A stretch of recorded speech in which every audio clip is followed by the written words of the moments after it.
In this video, I'm going to show you how to restore previous versions of a document in Google Docs.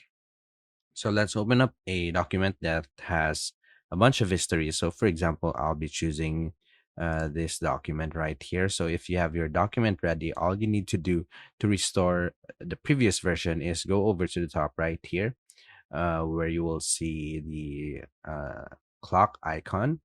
Click on it and you will see the previous versions on the right side over here. So click on which version that you want to restore. So for example, I'll restore this first version right here, which is empty, and just click on restore this version and you will be asked, your current document will revert to the version from the specific time. So just click on restore and it will restore that to the previous version. And that's about it. That's how to restore previous versions of a document in Google Docs. If you have any questions, please let me know down in the comments and I'll do my best to help you out.